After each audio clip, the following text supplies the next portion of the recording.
Ever wondered about the different types of tenancies? Well, pull up a seat as we dive into the world of property rentals and the varying tenancies that exist. First off, we have the fixed-term tenancy.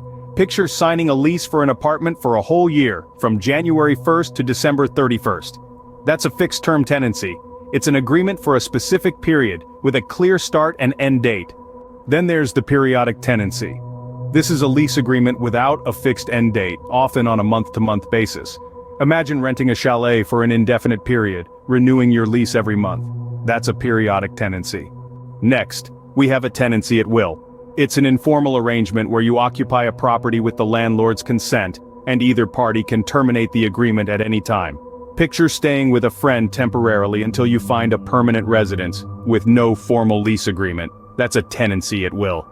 Then we venture into the realm of tenancy at sufferance.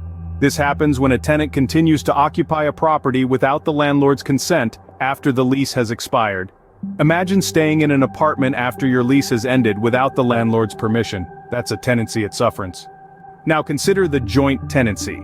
This is when two or more people share equal ownership of a property, with the right of survivorship. Picture two friends purchasing a house together and sharing ownership. That's a joint tenancy. There's also tenancy in common. This is where two or more people share ownership of a property, but there is no right of survivorship.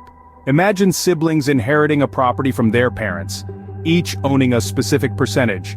That's a tenancy in common. Commercial tenancy is another type. This is a lease agreement for the use of property for business purposes. Think of renting a storefront for a retail business or office space for a company. That's a commercial tenancy. Sublease is when a tenant rents part or all of the property to another party with the landlord's consent. Picture going on a long vacation and subleasing your apartment to someone else for that period. That's a sublease. Lease option is a lease agreement that includes an option for the tenant to purchase the property at a later date. Imagine signing a lease with an option to buy the house within the next 3 years at a predetermined price. That's a lease option. Finally, there's the vacation rental. This is a short-term rental of a property, often for vacation purposes. Think renting a beach house for a week during the summer. That's a vacation rental. In a nutshell, tenancies refer to the legal arrangements through which you occupy and use property owned by another person in exchange for payment.